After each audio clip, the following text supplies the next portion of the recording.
Perkenalkan, nama saya Afid Aminaturisa, NIM 202141017. Saya dari program studi Agroteknologi Universitas Muria Kudus. Di sini saya membuat video guna untuk memenuhi tugas saya, yaitu dari mata kuliah Hama Penyakit Tanaman Pangan yang diampu oleh Bu Heni Alpan dari STMSI. Pada jurnal pertama, berkaitan tentang intensitas penyakit tanaman padi, Oryza sativa, varietas Ciherang pada aplikasi beberapa teknik pengendalian. Jurnal ini dibuat oleh Sandi Ramadan dan Lutfi Afifah dan kawan-kawan.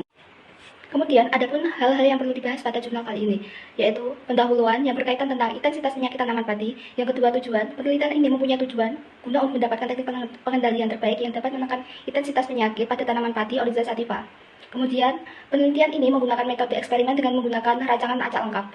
Pada hasil penelitian ini, dapat diketahui perlakuan-perlakuan yang telah diaplikasikan ke tanaman padi. Kemudian, kesimpulan yang dapat diambil yaitu mengetahui perlakuan yang terbaik pada tanaman padi. Kemudian pendapat, menurut saya pengendalian hama penyakit tanaman padi ini sangat efisien ke para petani dalam penggunaannya dikarenakan tepat dosis, guna, dan sasaran. Maka perlu diterapkan ke semua petani agar hasil produksi lebih unggul.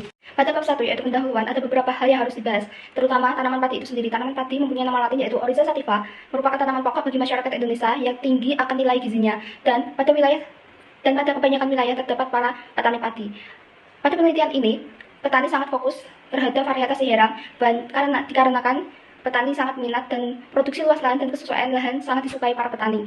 Kemudian varietas ini sangat rentan terhadap penyakit blast dan penyakit yang disebabkan oleh cendawan. Penyakit yang disebabkan oleh cendawan salah satunya hawai daun, bakteri, dan pelepat daun. Kemudian yang keempat dapat dikendalikan dengan cara biointensifikasi, pendekatan ekologi yang menguntungkan musuh alami. Bab selanjutnya yaitu hasil penelitian nih, pasti yang ditunggu-tunggu. Hasil penelitian ini menunjukkan bahwa teknik pengendalian memberikan pengaruh terhadap intensitas penyakit yang disebabkan oleh cendawan yang saya sebutkan tadi.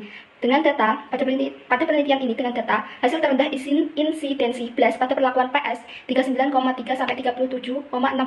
Kemudian insidensi hawar daun bakteri mencapai 15,5 sampai 54,5%. Kemudian insidensi hawar daun pelepah mencapai 0,3 sampai 60,6%. Kemudian severitas blast mencapai 31,1 sampai 51,1%. Severitas hawar daun bakteri mencapai 14,5 sampai 39,0%. Dan severitas hawar daun pelepah mempunyai data 0,2 sampai 25,8%.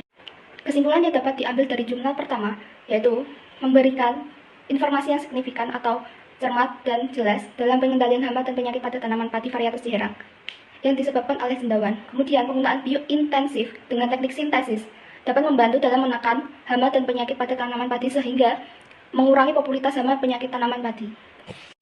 Nah, teman, pada jurnal yang pertama ada 4 hal yang harus dibahas pada bab 1 pendahuluan. Maka jurnal yang kedua ini ada 3 hal yang harus dibahas, yaitu masyarakat Deli Serdang merupakan sektor pertanian yang paling besar di daerah Sumatera Utara, sehingga penggunaan pupuk pestisida kimia yang berbahan sintesis dapat merusak lingkungan yang ada pada tanaman padi tersebut, dan kemudian dalam membasmi hama penyakit pada tanaman padi itu sangat hal yang alternatif para petani. Kemudian yang kedua yaitu penggunaan pestisida sintesis juga memberikan dampak yang buruk dalam frekuensi tinggi jika dilakukan secara terus-menerus dengan munculnya resistensi dan resurgensi. Kemudian yang ketiga yaitu penelitian ini dapat membantu para petani dalam mengatasi hama penyakit dan ekologi tanah dan yang lainnya dengan cara penggunaan biopestisida agensia hayati yang berbahan aktif jamur metarhizium dan trichoderma. Adapun tujuan dan metodologi penelitian ini. Yang pertama, tujuan memberikan pengetahuan dan mampu membuat pengaplikasian biopestisida agensia hayati kepada masyarakat dan petani tanaman padi di daerah Tanjung Morawa, Kabupaten Deli Serdang dalam pengurangan pestisida kimia sintesis. Kemudian, penelitian ini menggunakan metodologi diskusi dan pelatihan perbanyakan biopestisida hayati menggunakan jamur metarhizium dan jamur trichoderma. Hasil dan kesimpulan pada jurnal kedua yaitu praktikum ini atau penelitian ini dilakukan secara 15 hari setelah pembuatan biopestisida agensi hayati, serta dapat menekan pertumbuhan hama dan penyakit, memberikan pengaruh yang baik pada ekologi kesuburan tanah. Pada penelitian ini telah mendapatkan hasil yakni dalam pengaplikasian biopestisida hayati dari jamur metarhizium dan jamur trichoderma memberikan pengaruh yang signifikan. Artinya, penelitian ini memberikan dampak yang positif bagi lingkungan dan dapat menekan hama penyakit pada tanaman padi tersebut. Pendapat saya pada jurnal kedua ini yaitu biopestisida pengendali hama dan penyakit tanaman padi ramah lingkungan di Desa Perdamaian Kecamatan Tanjung Morawa, Kabupaten Deli Serdang.